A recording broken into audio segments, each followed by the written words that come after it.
Pero cuando ya tenemos especies que son más móviles, el problema se complejiza porque ahí es difícil establecer un poco los límites. Por ejemplo, en las aves, establecer los límites, por ejemplo, de los gorriones o de las palomas entre lugares, es difícil porque uno tendría que ver hasta dónde se pueden tener intercambio genético o no. Lo cual generalmente lo termina delimitando el investigador de decir, bueno, hasta acá termina mi población, yo voy a estudiar la población de palomas de Luján de Cuyo y tomo esa superficie geográfica asumiendo que con otros departamentos, con otras zonas va a haber intercambio genético, pero que este va a ser mucho menor que las que está dentro de la misma especie. Entonces por ahí uno habla de, bueno, dentro de esta población hay mayor intercambio genético que con las de Luján. Perdón, las de Luján con las de Maipú, por ejemplo.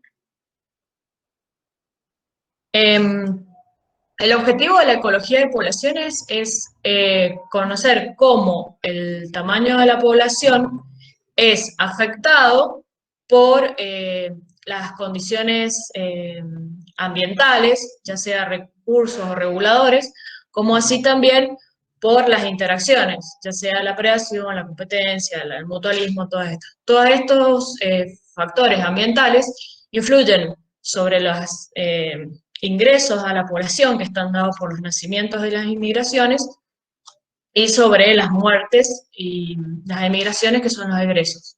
Todo esto regula esta caja. Tengo acá el coso. Pero debe tener un timer que no sé. Todo esto va a regular esta caja que el tamaño de la caja representa el tamaño de la población. Entonces, cómo estos factores influyen sobre el crecimiento de la población es un poco como el objetivo de la ecología de poblaciones.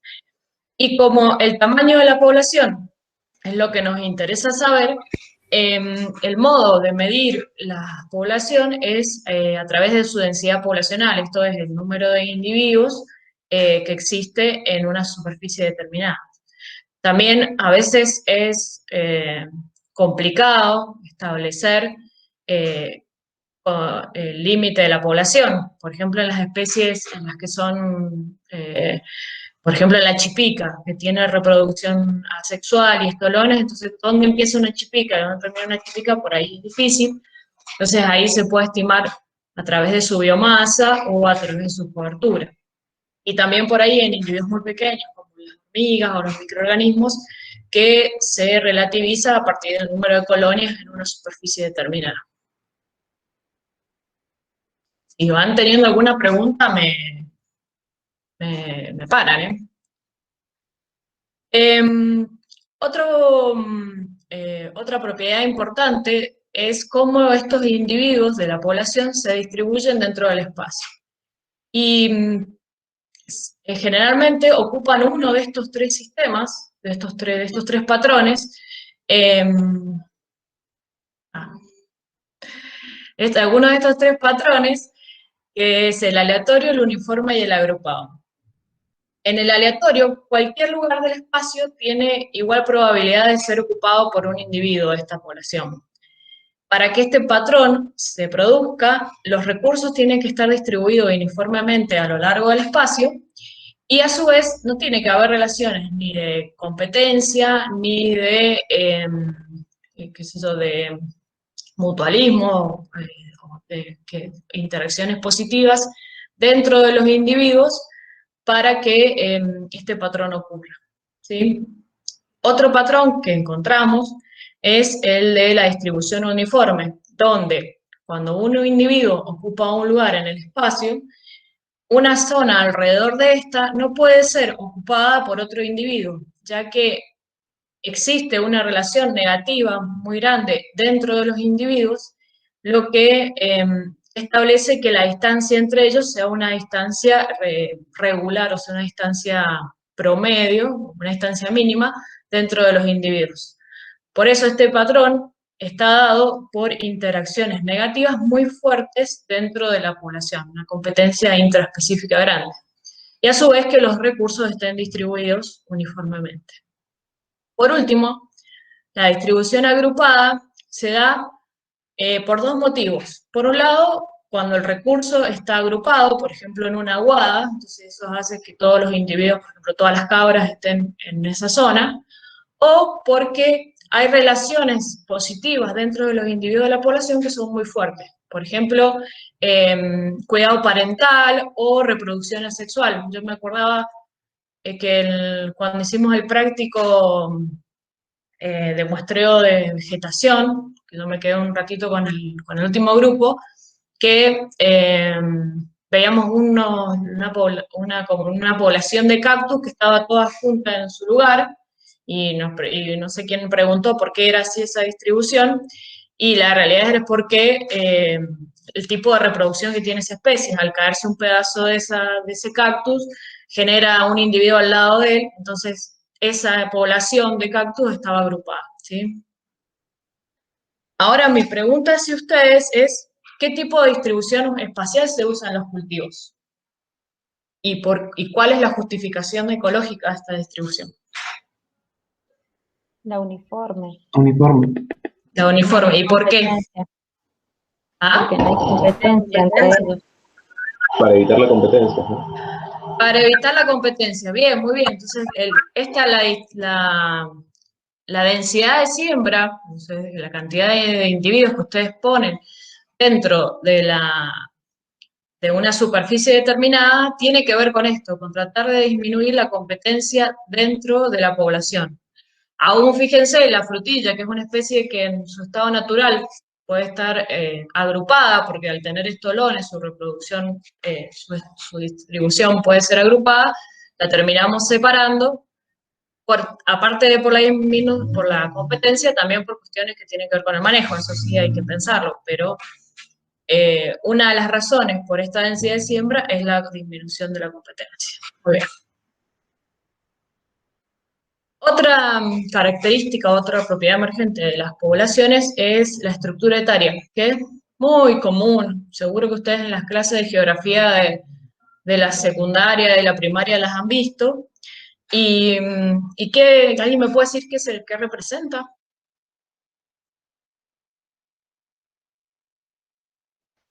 Es la cantidad de individuos que hay en determinada edad, digamos, de la persona. Exactamente, es la proporción de individuos que hay en las distintas clases de edad, ¿sí?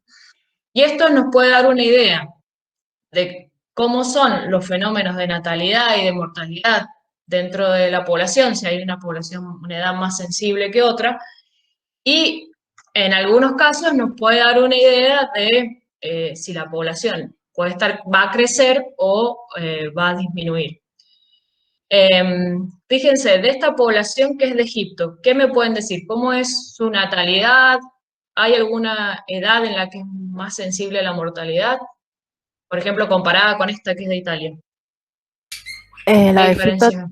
tiene alta tasa de natalidad Suponemos que sí, porque tiene muchos individuos jóvenes. Sí, bien. y tiene mortalidad también de gente, de niños, digamos, porque los Sí, escalones son muy marcados. sí, especialmente acá, sería entre los 5 y 9 y entre los 10 y 11, 10 y 14. Bien. ¿Algo más? ¿Tiene alta mortalidad de adultos? Ah, no, Sí. Comparado con Italia. sí. Veamos. Italia tiene menor mortalidad de adultos que... Bien, buenísimo. Se dice que generalmente que estos tipos de poblaciones que tienen la base ensanchada, uno podría pensar que esta población va a crecer y que estos tipos de poblaciones donde la pirámide, donde la base es bastante angosta, la población tiende a disminuir. Pero hay que tener en cuenta que esto es una foto de cómo es hoy la población. Porque puede ser, y hoy con la pandemia podemos estar de acuerdo que mañana venga otra pandemia, esperemos que no, es decir, que afecte a los individuos jóvenes y esta población, todo este nivel, o sea, que afecte, que produzca una gran mortalidad en los individuos jóvenes, y esta pirámide se puede invertir y la población, en vez de crecer como nosotros creíamos, va a disminuir. O puede ser que acá se produzca una inmigración muy grande de individuos de otro lugar o que de repente la población decidió reproducirse y esta base empieza a aumentar. Entonces hay que tener en cuenta que esto es una foto, que nos puede decir qué puede estar pasando si las tendencias se mantienen. Pero hay que tener en cuenta que en las poblaciones estos fenómenos por ahí estocásticos que ocurren que no tienen una periodicidad puede afectar el tamaño de la población y por eso puede cambiarte de una población que está creciendo a una población que está disminuyendo. Esta es más nueva, pero si por ahí uno ve pirámides poblacionales más viejas, se puede ver en los individuos un poco más viejos el efecto, por ejemplo, de la Segunda Guerra Mundial, como hay una mortalidad grande en unas clases, en escalones, lo que pasa es que ahora está La por pandemia acá. ahora. Y ahora va a haber, claro, ahora la pandemia lo que va a hacer, ¿qué es lo que haría? Si uno ve la foto y que se imagina. Reducir la parte En los superior, individuos que se muere la gente grande. Claro, reduciría más la parte superior. Probablemente si uno hiciera la foto del muestreo el año que viene, o cuando toque, estos van a estar más reducidos de lo que debería estar por una tendencia natural. ¿Sí? ¿Y saben cómo se hacen estas pirámides poblacionales? ¿Tienen idea? ¿Cuándo las hacen? Con ¿Cada los cuánto? censos. ¿Ah? Cuando se hacen censos. Con los censos. Con los censos, sí. Bien. ¿Y qué se hace en los censos?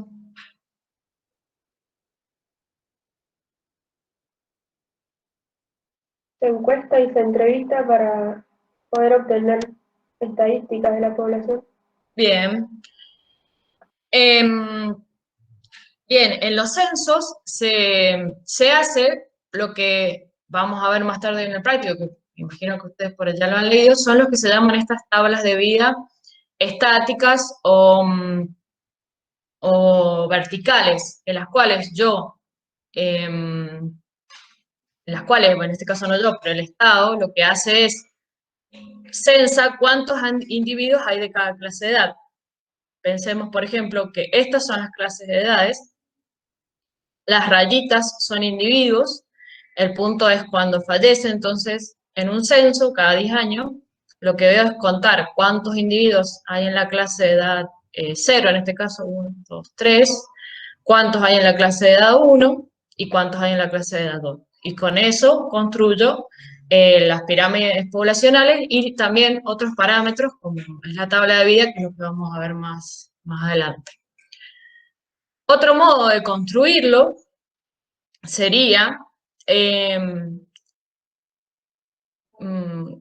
marcar o seguir a todos los individuos que nacieron en un periodo de edad y, por ejemplo, todos los individuos que nacieron en el 2008 y ver cuántos individuos se van muriendo a lo largo de los años, que es este otro tipo de corte. Otro tipo de tabla de vida que es la que se llama por corte, ¿sí? U horizontal. Yo registro todos los individuos que nacieron en el 2008, al año siguiente me fijo cuántos murieron cuando tenían antes de llegar al año, cuántos llegaron al segundo año y así sucesivamente. Ese es otro tipo de tablas de vida, otro modo de construir las tablas de vida. Las dos tienen ventajas y desventajas. La desventaja de las tablas de vida por corte es que si yo trabajo con individuos que viven mucho tiempo, me va a costar mucho tener datos. Por ejemplo, para los seres humanos es más factible hacer estas tablas de vida verticales porque cada 10 años yo puedo tener datos. Si no así, dependiendo del país, por ejemplo, un país con una tasa promedio de vida de 80 años, tengo que pasar 80 años para tener un valor. El problema de la tabla de vida esta vertical es que si se produjo algún fenómeno de estos estocásticos y yo no lo conozco, no lo voy a registrar. O sea, voy a tener, por ejemplo, una tabla con un salto muy grande en algún lugar y yo voy a decir, bueno, no se reprodujeron, o, bueno, o que hubo una gran mortalidad por algo, pero yo no sé qué es lo que pasó y qué es lo que me determinó ese salto. En cambio, con la tabla de vida por corte, yo voy viendo todo lo que le pasa a esa población y si hay alguno de estos fenómenos estocásticos, puedo decir, bueno, esta mortalidad no se debe a condiciones propias de la población, sino a, no sé, que vino una población muy grande de predadores y se lo comió, por ejemplo, ¿sí? Hay una duda ahí, Carmen, de Fernando, en el chat. ¿Qué dice Fernando? Sí. Sí, no, yo le quería preguntar que en las tablas, perdón, en las pirámides, ¿cómo veíamos el tema de la inmigración? O sea, ¿se puede ver o...? Se ve... Hay... A ver... Yo interpreté como que si un cuadro superior era mayor que el inferior, como que, no sé, podía habido inmigración porque había más, pero no sé si tiene mucho sentido. Hay que recordar que las tablas de vías verticales o estas estáticas es una foto. Entonces vos podés tener en estadios de edades más altos esto que ocurre en más individuos. En cambio, una por corte, al seguir todo un mismo grupo de individuos, en el siguiente año la probabilidad de que queden todos vivos es muy baja, o sea, va a ir disminuyendo. En cambio, una estática, al haber superposición de generaciones en todo el momento, puede ocurrir que justo en ese momento estés capturando una población muy envejecida o comparada con los nacimientos, ¿sí? Ah, bien, bien. O sea que en las pirámides no es lo mejor, digamos, verlo ahí. Mira, Debería más en las otras. te voy a Incluso mostrar... pasan las poblaciones, naturalmente. O sea, vos si tomás una fotografía de, no sé, estás haciendo un control de plaga, puede ocurrir en un momento que la población esté en un solo estadio y si vos te vas en ese momento va a decir no hay individuos jóvenes o no sé. Miren, Claro. Gracias, profe. ¿vieron? Esa es una población de Qatar. ¿Qué le pasa a esa población? ¿Qué me pueden decir con este aumento ahí tan grande? Yo creo que ahí hay una gran inmigración, más Claro, que nada de hombres. claro, y pensando que Qatar es un país ¿cuál es su principal producción? Petróleo. Petróleo.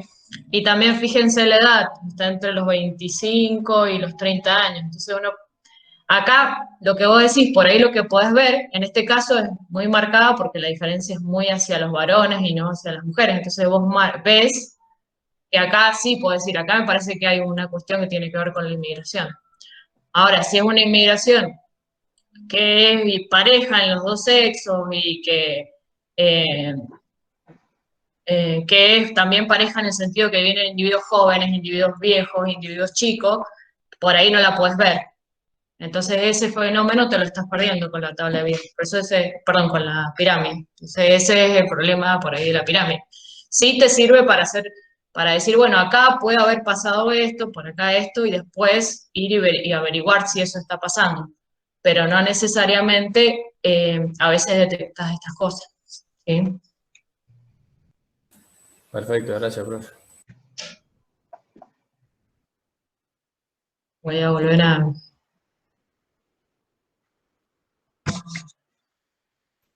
Lo importante, Carmen, es que es una descripción de lo que está la población en un determinado momento, en las que son verticales, ¿sí?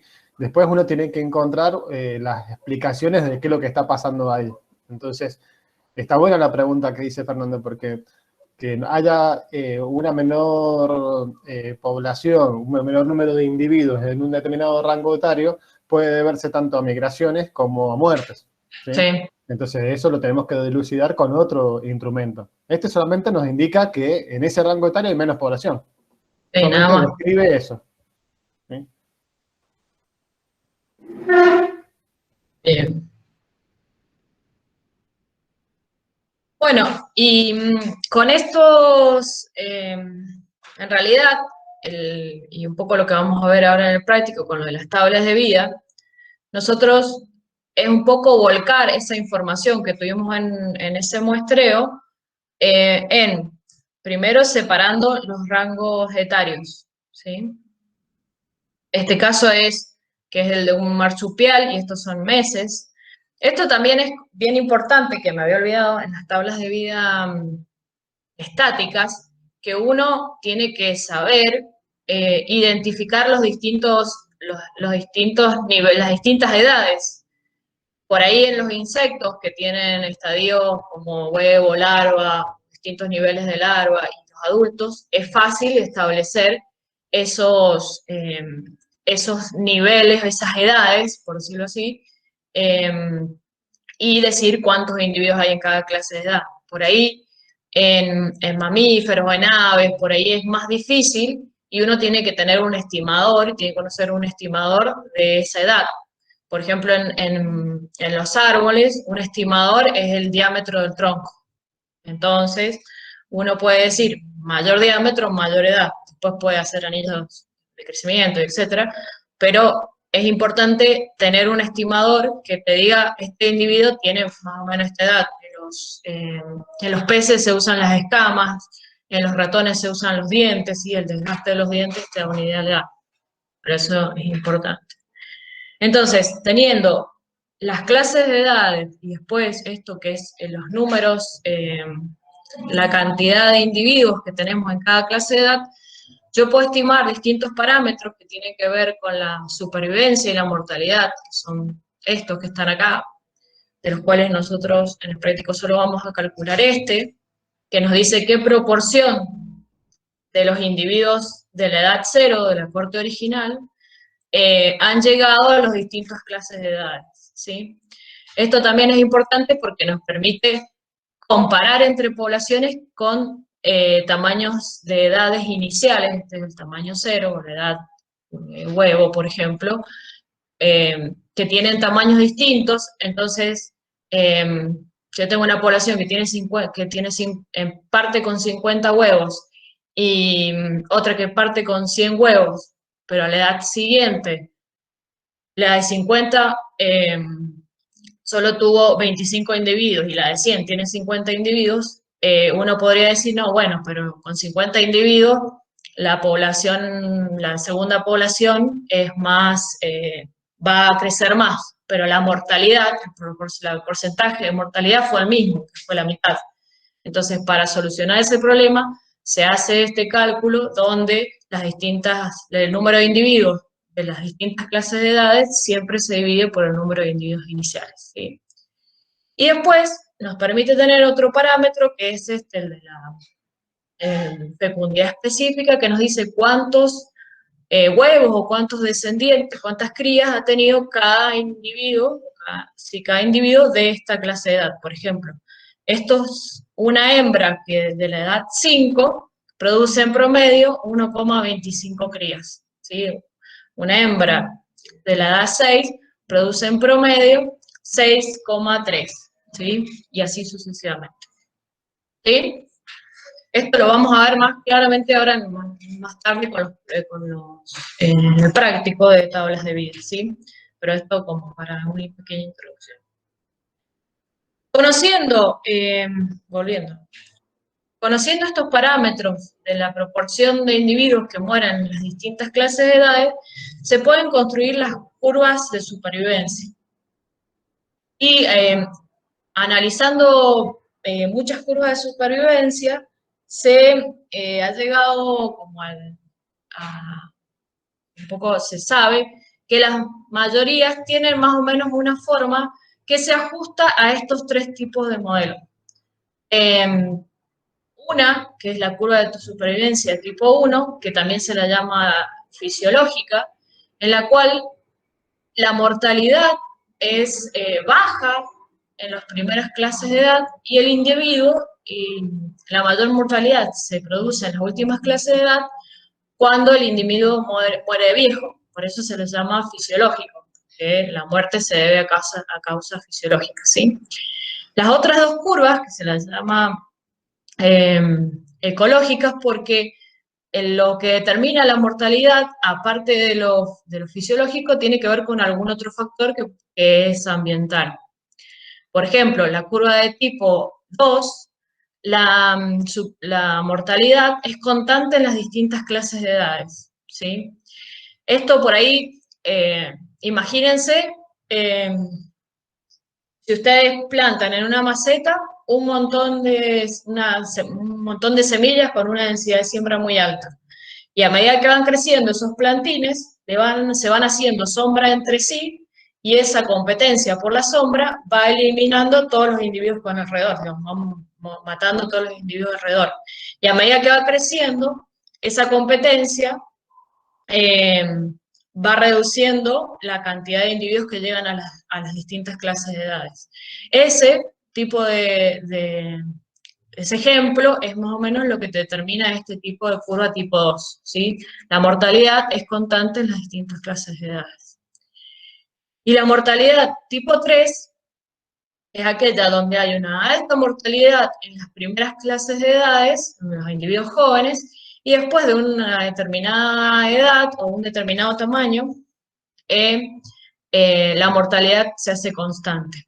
Esto es, por ahí es muy común en aquellas poblaciones con una alta predación, porque generalmente lo que más se predan son los individuos jóvenes. El ejemplo más típico es el de las tortugas de agua, de las tortugas de mar, perdón, que producen una alta cantidad de huevos y en sus pequeños estadios son muy sensibles, pero una vez que llegan a un tamaño determinado son tan grandes que ya no tienen casi predadores, entonces la mortalidad se hace constante, ¿sí? Estos serían más o menos los 3 tipos de curvas de supervivencia que podemos encontrar, ¿sí? ¿Alguna duda sobre las curvas? Sí. Y ahora nos metemos un poco en esto de que es un poco el núcleo de la ecología de poblaciones, que es esto de tratar de predecir cómo crecen las poblaciones en determinadas condiciones ambientales, ¿sí? Volvemos a nuestro modelo. La ecología de poblaciones tiene, creo que es dentro de los niveles de organización de ecología, el que más desarrollo de ecuaciones, de modelos matemáticos tiene.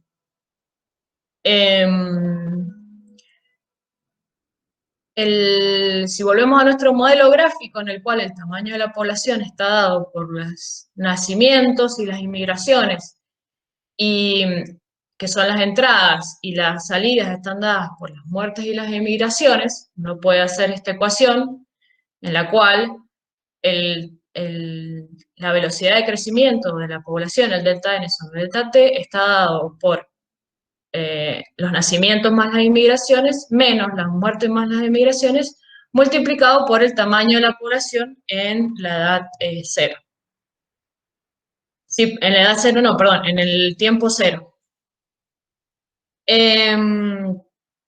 Si simplificamos un poco este modelo y decimos que en nuestra población la inmigración y la emigración es muy baja o son similares, entonces se anulan, estamos hablando de lo que se llama poblaciones cerradas. Y entonces ahí podemos simplificar nuestro modelo y decimos que para poblaciones cerradas la velocidad de crecimiento de la población está dado por los nacimientos menos la muerte multiplicado por el tamaño de la población en la edad, en el tiempo cero, ¿sí? Este parámetro de los nacimientos menos las muertes lo podemos simplificar, o sea, lo podemos juntar y nos va a quedar y crear un parámetro que es la tasa intrínseca de crecimiento per cápita. Que esto nos indica cuánto contribuye un individuo de la población al crecimiento de la población. Por eso es per cápita, si uno divide, si uno pasa dividiendo este factor para allá, pasa este factor para allá, se divide. Entonces nos dice que este individuo, esta tasa es per cápita, que nos indica cuánto aporta un individuo al crecimiento de la población. Y este R, como bien decimos, depende de los nacimientos y de las muertes, y estos parámetros de nacimiento y muerte no son iguales en todas las especies y tampoco son iguales para la misma especie en ambientes distintos, ¿sí? Podemos decir que este R depende de un factor que depende pura y exclusivamente de la especie, que depende del potencial genético de la especie, y factores ambientales que influyen sobre ese potencial biológico, ¿sí? En el videíto está este ejemplo que siempre me parece muy, muy clásico.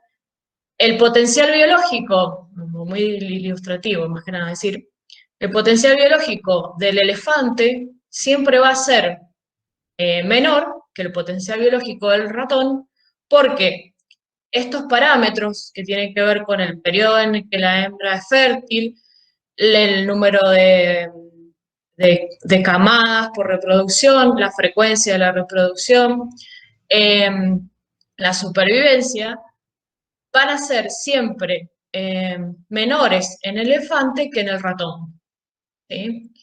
Entonces, potencialmente, cada especie tiene un R máximo distinto. Y las condiciones ambientales van a influir sobre ese potencial máximo. Un elefante en condiciones ambientales, por ejemplo, en un año con sequía, esta potencialidad no se va a expresar, entonces ese R va a ser menor que en condiciones más óptimas. O si, por ejemplo, está en un lugar donde hay una alta tasa de predación o de competencia por el recurso. Sí, entonces, tiene que quedar claro que hay una potencialidad propia de las especies y que el ambiente influye sobre esa potencialidad. ¿Sí? Sí, Carmen, justamente en esa pregunta se confundieron algunos chicos en el control de lectura, ¿sí? En que no pusieron que solamente dependía de la especie, sino que también depende del ambiente, ¿sí? Otro ejemplo agronómico es la arañuela en los frutales, ¿sí? La arañuela roja, la arañuela parda, que tiene un potencial biótico alto, ¿sí? Y que cuando están dadas las condiciones se expresa, ¿sí? ¿Cuándo se expresa esa plaga? En los días de verano, cuando hay mucha sequedad y altas temperaturas, ¿sí? Entonces, ese es un ejemplo en donde la arañuela tiene el potencial biótico, pero depende de las condiciones ambientales para poder expresarse. ¿Okay?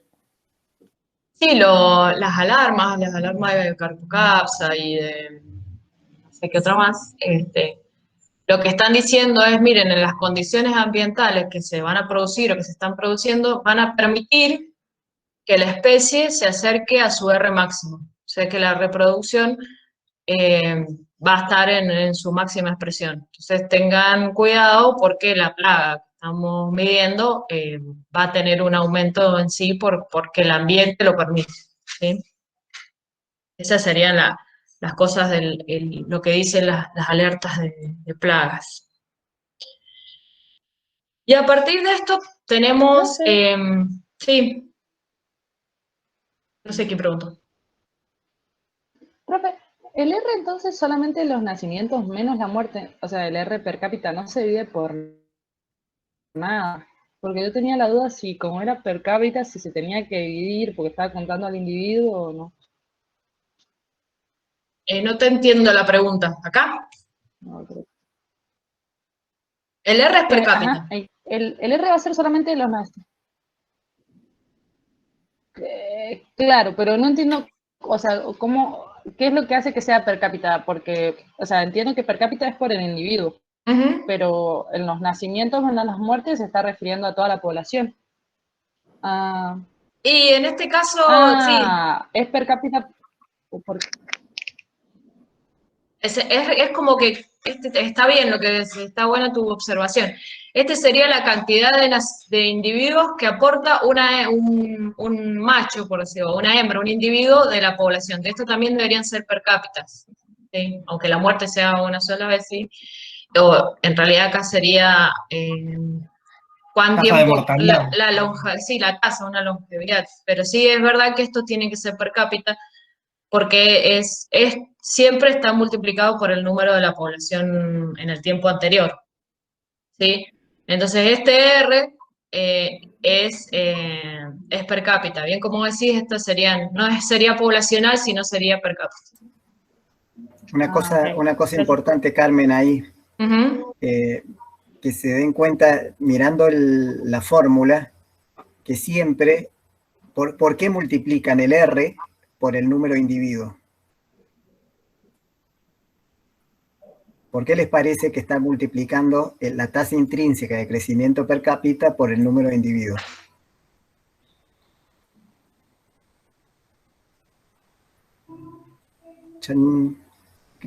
Para que esté referido a toda la población. Para que se refiera a la población y el crecimiento.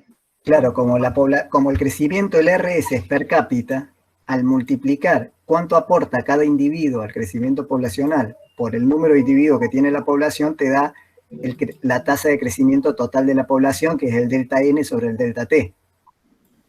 Y si quieren lo pueden hacer, pueden despejar el R, y fíjense que si dividen la tasa de crecimiento poblacional por el número de individuos, le da el R, que es la tasa de crecimiento poblacional per cápita.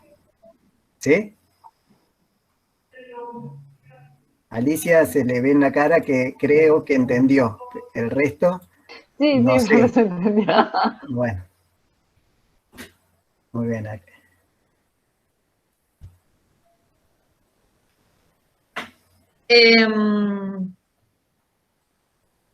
Bueno, a partir de... Uy, justo no me deja ver ahí el cursor. ¿Ah? Lo podés ocultar, creo. Ocultar. Ajá. Ahí está. Ahí está.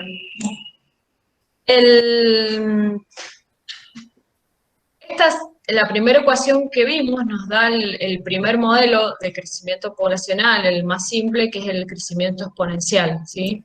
En el cual nos dice que la velocidad de crecimiento de la población depende de esta potencialidad de la especie, del tamaño del R y del tamaño de la población. ¿Y por qué dice máximo? Porque este modelo asume que la población no tiene ninguna limitación para crecer. No tiene ninguna limitación ambiental para crecer, o sea, está creciendo en un lugar donde los recursos son máximos, siempre están disponibles y no se van a agotar. Entonces, la especie puede expresar su potencialidad genética en los parámetros de reproducción y tiene la máxima supervivencia. Entonces, esta población va a crecer de un modo exponencial hasta el infinito, ¿sí? Porque no hay ninguna limitación que afecte su crecimiento, ¿sí? Ahora, ¿qué les parece a ustedes? Este supuesto de que la población va a crecer al infinito, que está en un ambiente en donde los recursos son ilimitados y no se agotan, ¿es un supuesto que se cumple en la realidad o no? ¿Nos sirve este modelo para predecir nuestros crecimientos poblacionales? No. No, profe, no se cumple. No.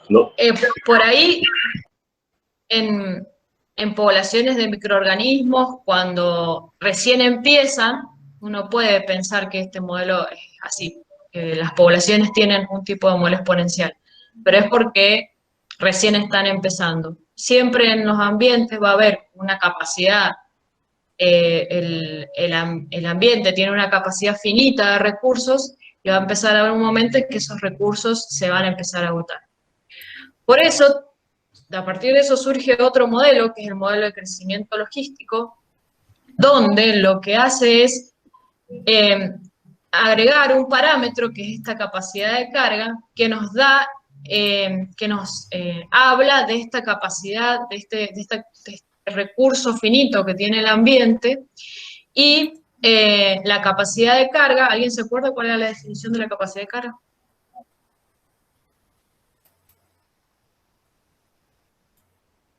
Bueno.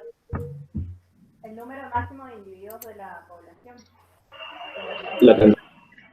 Ese ambiente. No se cortó. El número máximo de individuos que puede soportar un ambiente o sostener. El número máximo de individuos, bien, fíjense que en esta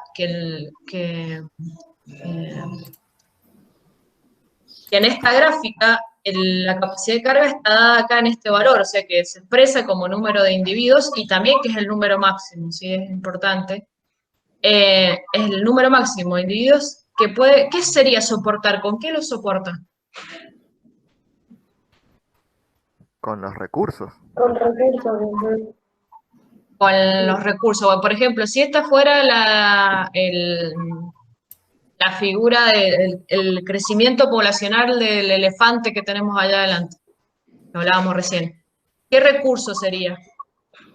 Agua, alimento. Agua, alimento. Si, como es herbívoro, ¿qué sería? ¿La biomasa o la productividad de forraje, del alimento, digamos? Ahí escuché a alguien, pero no sé. La productividad de biomasa. La productividad. ¿Y por qué la productividad y no la biomasa? Porque la parte leñosa no la comen los elefantes. Por un lado, pero bien, puede ser. Por un lado, tiene que ver con eso. Pero ¿qué pasa si se comen? Perdón, sí. Carmen. Sí. ¿Le puedo hacer una corrección o una aclaración a Diego? Sí. No sería por eso, porque sí, el concepto de capacidad de carga podemos aplicarlo a cualquier organismo, y un organismo, por ejemplo, la termita, sí come la parte leñosa.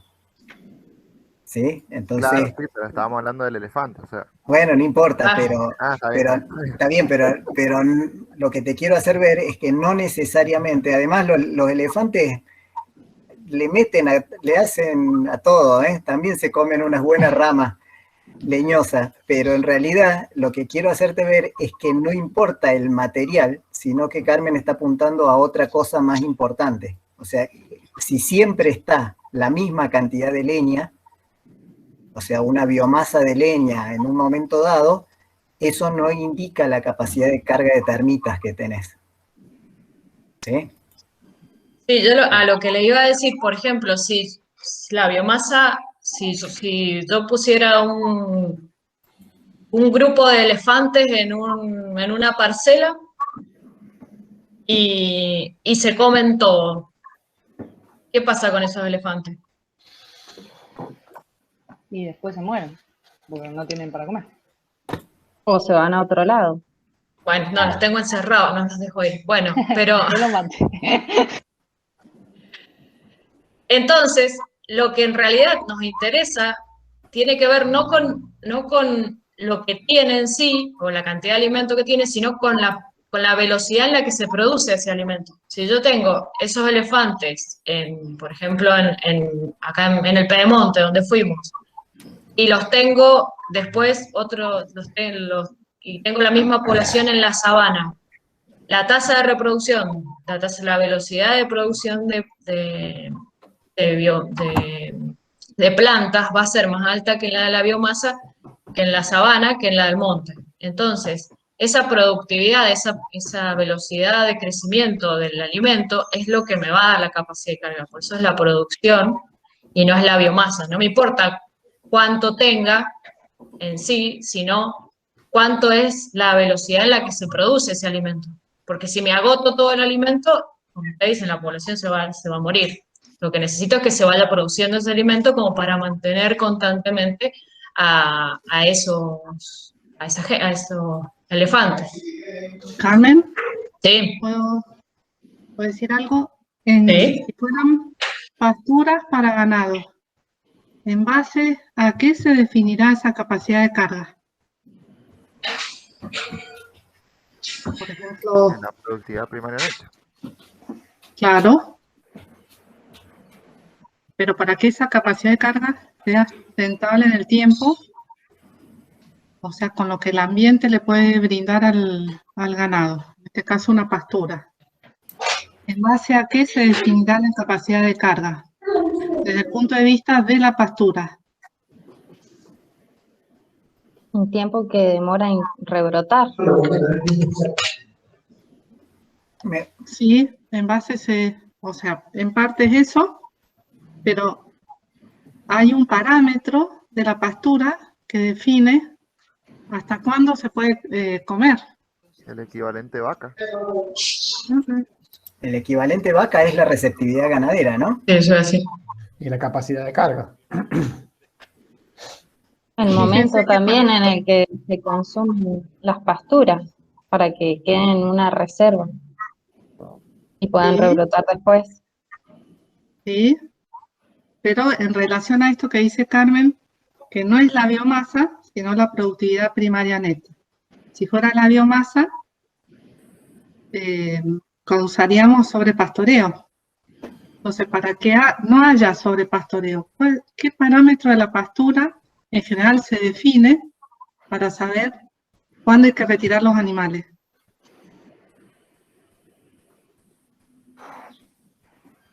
¿No lo saben? No. ¿No han tenido agricultura especial? No. Depende de uno lo que quiera, profe, o sea, no se tiene que ni pelar el suelo y tampoco tenemos que buscar, por ejemplo, que no coman la planta de más porque eso después tiene que rebrotar. Y que no haya tanto pisoteo. Exacto, es la altura a la que se come la pastura. ¿Se acuerdan? Un poco vimos cuando hicimos lo de la alfalfa, que dejábamos la parte de la corona que no iba incluida en la productividad primaria neta. ¿Se acuerdan eso? En el práctico. Entonces, claro, práctico. Entonces, según la pastura, por ejemplo, en la pampa húmeda es generalmente 5 o 10 centímetros de altura. Acá en las zonas áridas tiene que ser más alta, alrededor de 15 centímetros de altura, hasta que se pueda comer los pastos perennes. Entonces, eso va a definir la capacidad de carga, o sea, la cantidad o la productividad primaria neta que va a tener esa pastura y la capacidad de carga en su consecuencia. Fíjense, chicos, que Silvia está diciendo un parámetro empírico y práctico para ver la productividad primaria neta del campo. ¿Sí? Está diciendo Silvia, bueno, lo vacuno tiene que consumir hasta tal altura en los pastos forrajeables. Pasado un tiempo, el animal tiene que volver y comer el mismo pasto hasta la misma altura. ¿Sí? Entonces, lo que te está diciendo Silvina ahí es que la capacidad de carga va a estar dada, ¿sí?, por lo que creció la planta desde que comió hasta que volvió a ser comida, ¿sí? Y eso es lo que lo hace sostenible a través del tiempo, ¿sí? Y en el caso de la producción ganadera, es la productividad primaria neta forrajeable. Porque nosotros podemos tener una alta productividad primaria neta, pero si no es forrajeable, la capacidad de carga del ganado es baja. ¿Bien? Sí, se entendió. Cuenta la intensidad y la frecuencia, digamos, del pastoreo. Claro. Te lo va a definir. A mí, una cosa casi previa a esto, que me gustaría asegurarme que les haya quedado claro. ¿Por qué es la productividad primaria neta y no la biomasa del forraje lo que determina la capacidad de carga? En una de esas les quedó claro, pero a mí me quedó la duda de si les quedó claro. ¿Por qué la productividad primaria neta y no la biomasa? Porque la productividad primaria está relacionada, depende del tiempo, digamos. Bien, Porque entonces... tiene en cuenta la energía también. Pero va a permitir No, que las se dos renueve el recurso. las dos y que podrían se tener pueda en cuenta volver la a energía. Porque la biomasa también no es una energía. mirada, la biomasa no es una mirada instantánea. Ujú. Sí, ¿y la productividad? No tiene en cuenta un determinado tiempo. Bien, bueno, eso es principalmente la diferencia, ¿no? Lo que estamos buscando es cuánto se produce en un lugar y no cuánto hay en un lugar. El ejemplo del supermercado, ¿sí? ¿Cuánto puede mantener, cuántas personas puede mantener un supermercado lleno de alimentos cerrado? Encerramos en un supermercado a 4 parejas. Nos metemos todos, Pablo, nosotros. No, o sea, somos muchos, vamos 4 Bueno, no nomás. importa. 4 parejas metemos en el supermercado, lo cerramos, pero está lleno de alimentos. ¿Cuál es la capacidad de carga de ese supermercado? Y lo que hay en el supermercado. acaba O sea, esto. no es sostenible, a eso se refiere, porque en un momento se acaba. Exacto. Claro, en Es un cero, momento es se va a cero acabar. ¿Cuál es la capacidad de carga entonces? Y cero, porque no pueden traer comida. Claro, es cero. Fíjense, si fuera la biomasa, por más que haya mucha biomasa, que sería representado por el alimento, la capacidad de carga es cero, porque no hay reproducción de esa biomasa. En cambio, si lo que determinaría la capacidad de carga de ese supermercado es la capacidad de reponer el alimento.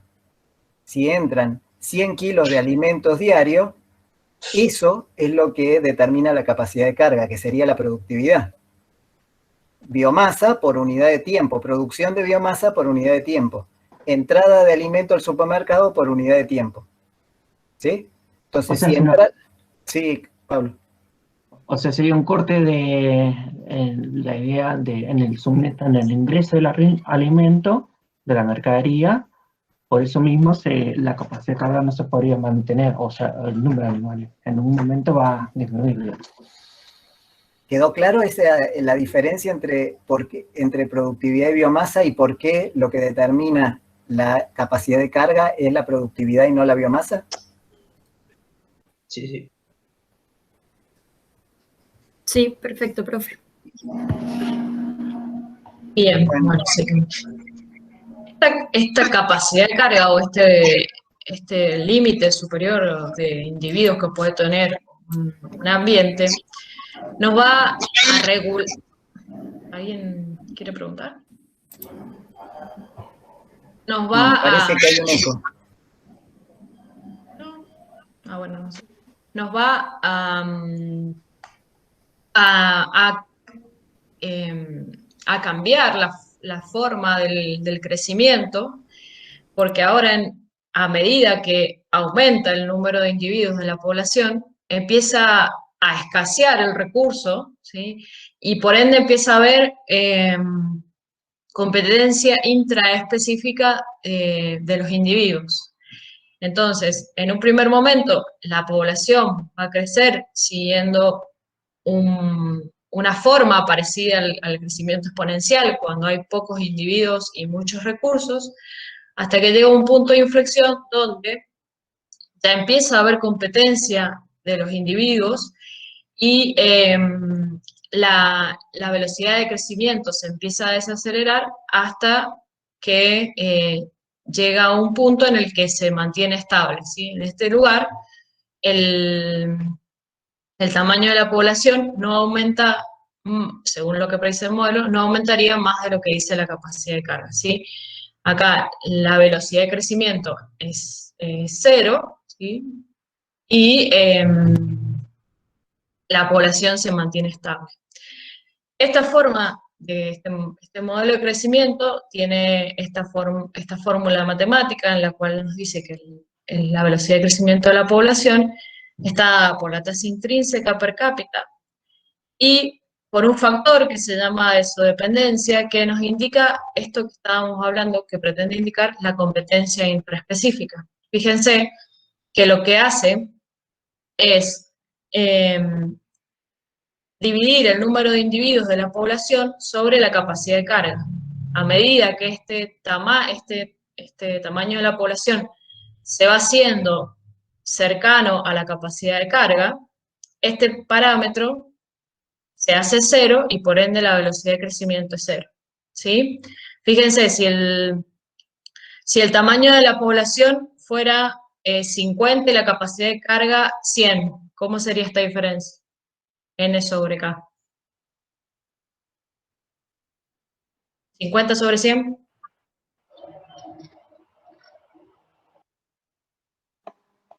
0,5.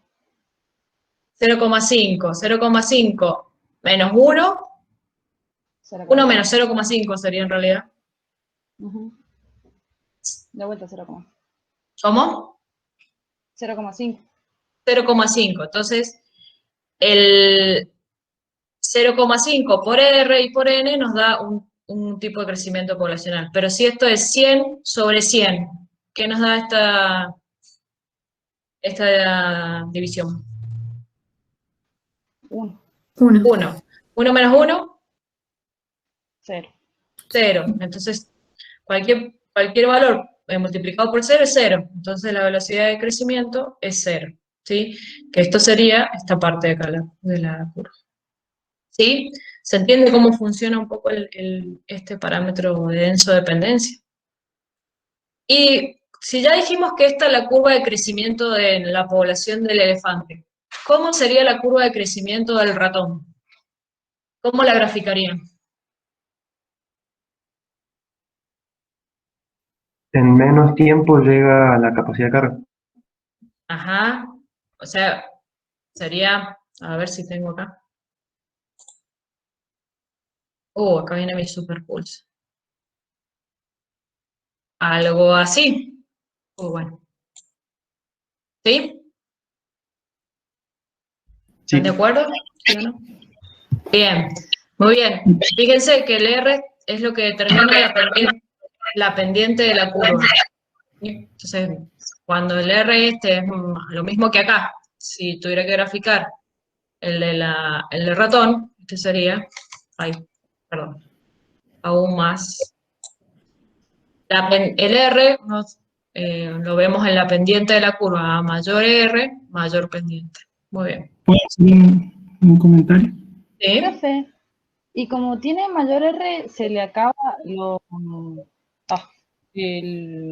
o sea, llega más rápido el caos, o sea, se le acaba más rápido no me sale la palabra, los recursos. ¿Los recursos? Y acá o puede ser que tenga el K más alto. No, va a tener un K más alto porque la cantidad de energía aún es menor, que necesita es menor. ¿Sí?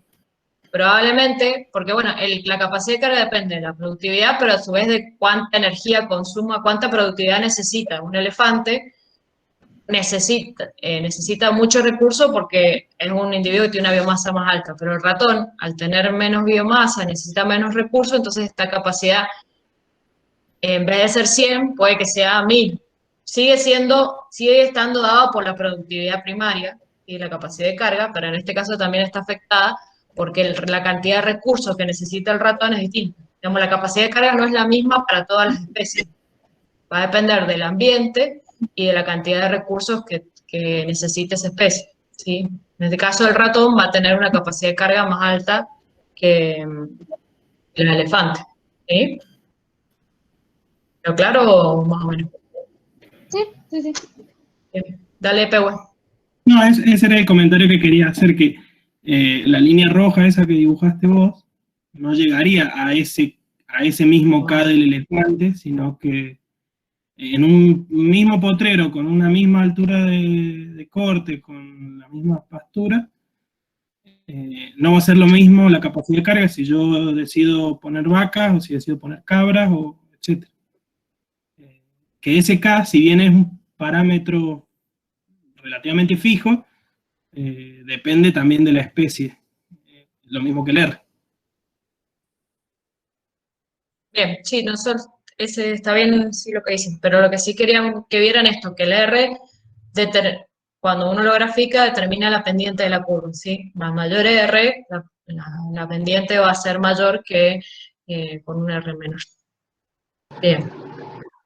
Pero si tuvieras, por ejemplo, un elefante que pudiera dar más descendencia con un R más grande, ahí sí podría adaptarse a esa curva que hiciste recién, ¿no? Si tuvieras, no sé, este fuera un elefante africano y el otro un asiático, tengan pequeños cambios en la reproducción, sí, puede ser. O que este es un ratón. Que comieran exactamente lo mismo y que necesitaran los mismos requerimientos energéticos, ahí sí podrías tener una curva más similar a la roja que dibujaste recién para una especie que se reproduzca más rápido. Claro, sí. Exactamente. O puede ser, qué sé yo, la misma especie, pero con uno más frío, un lugar más frío y otro lugar más cálido. Con la capacidad y la productividad la misma. Bien. ¿Alguien? Sí, yo. Tenía una duda con respecto en la misma curva para una misma especie. El R también va variando dentro de esa curva de crecimiento logístico. Acá estamos. Gracias por darme el pie, Dani. Sí, fíjense que el R, a medida que va aumentando el tamaño de la población, por esto de que la diferencia entre el N sobre K va a ir influyendo sobre la ecuación. A ver, volvamos acá. ¿Se acuerdan que acá dijimos que cuando esto es 1, todo esto se hace 0? Este también, a medida que va a ir que va cambiando este parámetro, va a ir influyendo este parámetro, ¿sí? Entonces, a medida que va aumentando la población, ¿sí?, el R va a ir disminuyendo linealmente hasta un valor donde el R es igual a 0. Y ese valor es en el lugar de la capacidad de carga, ¿sí? En cambio, el crecimiento exponencial, el R siempre es constante y es el máximo, porque el ambiente no limita el crecimiento de la población, ¿sí? O sea, en el crecimiento exponencial el R se va a mantener siempre, aunque el tamaño de la población vaya creciendo, que el tamaño sea muy grande, siempre va a ser su R máximo. En cambio, en el modelo logístico, a medida que el tamaño de la población va aumentando, este va a ir disminuyendo. Entonces, y disminuye hasta que se hace 0. ¿Sí? O sea, se disminuye hasta un valor en el que el crecimiento es igual a 0, y esa es la capacidad de carga. ¿Ahí aclaré un poco más, Daniela, o no? Sí, sí, profe. Bien.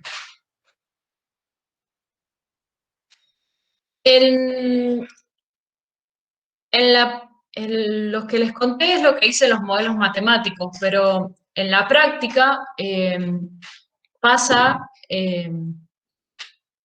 cosas similares, en el sentido un poco, bueno, ya les conté que, por ejemplo, en el crecimiento logístico hay poblaciones como los microorganismos, donde en un primer momento crecen muy rápido y tienen una inercia de crecimiento muy alta, que cuando se les acaban los recursos, su caída, en vez de seguir creciendo, la población crece y esta se termina extinguiendo. Y eso con el modelo exponencial. Con el modelo logístico, lo que predice el modelo es que la población va a crecer y después se va a mantener en una asíntota constante a lo largo de la capacidad de carga. Y esto no pasa, inercia de crecimiento, entonces hay momentos en los que pasa la curva, ¿sí?, de crecimiento, la capacidad de carga, y ahí la población se encuentra sin recursos, entonces se produce una disminución en el crecimiento poblacional. Entonces la población vuelve a caer por debajo de la capacidad de carga y después va oscilando alrededor de la capacidad de carga, porque tiene momentos donde la población viene con un R positivo, por decirlo así, pasa la capacidad de carga, pasa a tener un R negativo y baja, y después vuelve a subir, ¿sí? Esta oscilación se da porque como le digo, la población viene con una inercia de crecimiento. Es como que el modelo asume que los individuos, esto que voy a decir es como una, ¿cómo se llama? Es como una historieta de lo que supone el modelo. Es como que el modelo piensa que los individuos van diciendo, che, chicos, bueno, dejemos de reproducirnos, o matemos a más gente porque se nos está acabando el recurso. Y eso no sucede, los individuos no tienen no van constantemente censando qué pasa con el recurso y en función a eso van regulando la población. Consumen los recursos que tienen hasta que llega un momento en que se quedan sin estos recursos y la población baja, ¿sí? Esa sería esta oscilación. Y otra cosa que hay que tener en cuenta, especialmente en nuestras zonas áridas, que la capacidad de carga también se asume que es constante, que es siempre la misma. Y en nuestras zonas áridas la capacidad